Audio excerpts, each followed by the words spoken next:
it's if you have a fight, you need to fight for your life. Yeah. Because there on the other side, it's exactly the same. If someone Which jail were you at? It was in Poland. Poland. Okay, Yeah, it was in Poland. Okay. And so like when I get the lesson from someone says, if you have a fight, you need to fight for your life. You need to do everything just to like you want to kill this person, because if you don't do it, you will die. These people, everyone is there. Like if they start the fight, they already don't have limit. You can have limit. You can be soft. You can be understanding, but they do not have. So you need to fight like for your life. It's weird to say, but it's true, because then it's basically it's about you on him, right? So it's a similar rules. It's I guess it's even deeper, because there's many people who are not have hope. So if they have a like life sentence, they don't care about tomorrow. I can die, right? So even if it's something happen, they still be in the jail. So they don't have much risk. They can do more stupid things, right? So if you meet someone like this, and I met someone like this who have like a life sentence, or like even double, so they just stay there, he just live there, and he can do everything. Sometimes even the how we call this on the people on the police, whatever, like they bring these people there, some weak people, even some there was like other place when it's like a pedophile and everything, so they bring like some guys to them, so they can even punish them. So for fun, basically to punish the pedophile. So if they put the people who like fighting and everything, it was from the both side. It's quite nice, because basically it was you people realize it's you need to pay the price, right? And you not have easy life if you do something shit, right?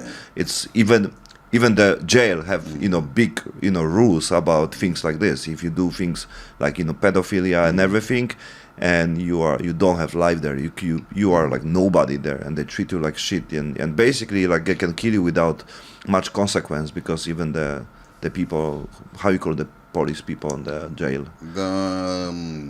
I forgot too. But anyway, like a police, so they they don't care, because they also fighting for the like right, the some true connect with the the respect, whatever, so so it become like your passion, and even your your life, right, your lifestyle, right? Yes. And you go deeper, also connect with the like what kind of lifestyle like is you are the most into this. Interested. You mean in the Kenjutsu part, right? Yeah, in general, because you also do BJJ, right? So it's many different styles. Like you try to be, I think you try and be very practical, right? Like what is useful, right? Yes, it's not about what looks good, what's fancy and everything, what is trendy, but everything practical. Whatever works. Yeah. Yeah. So if you can spit on a guy and it works, spit on him. So whatever works is what I like. The reason why I do BJJ and in Kenjutsu, Kendo right now is actually to train myself. Because, like I said, when I was younger, I tried to use whatever I've learned in street fights and real fights.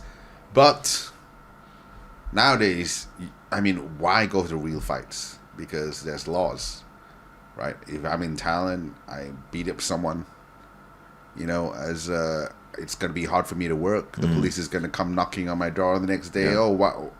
Why'd you have a problem with this guy? If I beat him up too much, I killed him, that's a problem. So laws are problems, right? So in Thailand, it's not easy to get away with things. I mean, there's now also a lot of CCTVs in the Philippines, and there was no CCTVs at that time.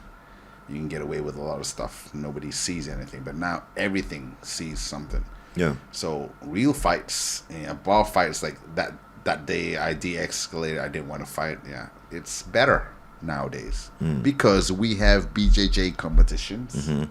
We have Kendo competitions. We have Kenjutsu competitions. We have sword competitions all over. If we wanted to test ourselves, we test ourselves in the competition. And whatever happens in real life, if it happens, like in the pub, that if something happens, I would think of actually, bringing him down. I mean, it's not a competition, but I would think of breaking him, really breaking. Sometimes some martial artists, they train, they're really good. They go into a pub, they fight, they win. But when they win, they think they're the hero.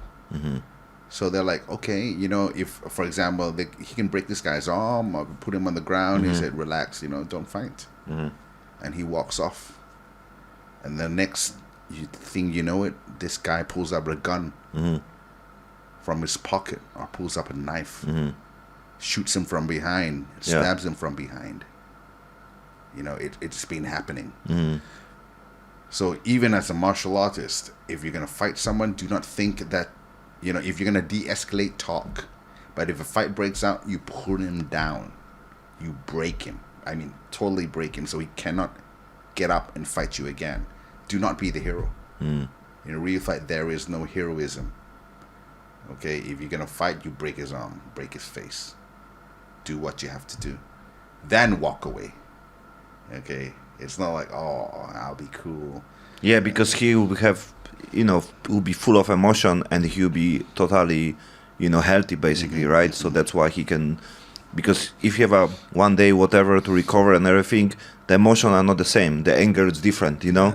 You cannot then, you know, compare, you know, to the same level. That's why, you know, people who, like, you know, get hit just a little, they come back, you know, and like you said, like they're more angry, you know, they can do everything because they have so much, you know, first of just a little pain and the emotion, right? So yeah, it can be true, you know. Yeah. So either don't fight or really, you know, break him. That's two things. Do not be in between. Yeah, it's not competition. And if you want to test yourself, competition, which I'm sure in the future we're going to be competing in BJJ tournaments and stuff too. And actually, you can try also like the MMA stuff, right? Yeah. It's good. Yeah. It's adrenaline. Yeah, absolutely. Like, but you know, I don't see compare like BJJ to like sparring on the Muay Thai and everything. If it's, you know, fight of Muay Thai, yes, it's cool. But you know, sparring, it can be, you know, very difficult because people don't know the limits. So it's hard to compare yourself. If you do 50%, someone do 70%, it's big difference already, you know. And you know, like people don't have limits, so possible also injury, especially on our age, it's much higher, right? So BJJ, it's still, you know, for me, it's very hard to say, you know, very hard to tap and very hard to say stop and everything because, you know, I don't want to give up, you know. So it's also a lesson for me. Like, it's like, oh my God, next day my arms, like, from the arm bars, like, you know, when people try to do it, like, wow, nice defense. Like, yeah, but I destroy myself when I only try to defend. You know, I need to learn, you know, how to don't be on this position anymore. So BJJ is definitely like much more safe based off the. For the sparring it's much more safe.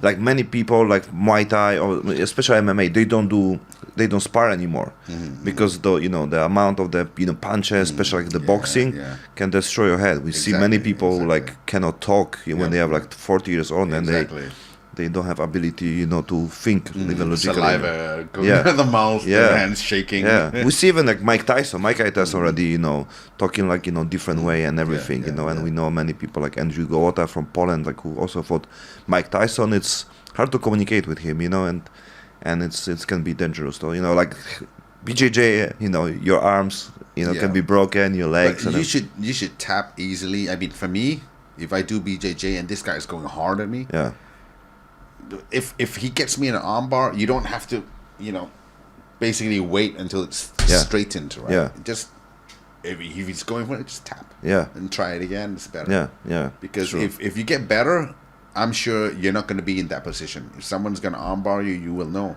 Yeah. So that's when you learn. So tapping is great, actually.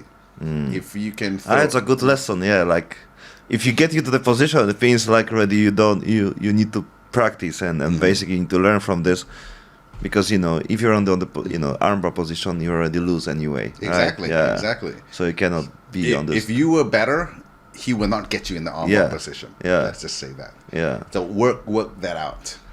Yeah. Damn, I have a lot to learn about this one. But if someone gets you in anything, just tap. It's better.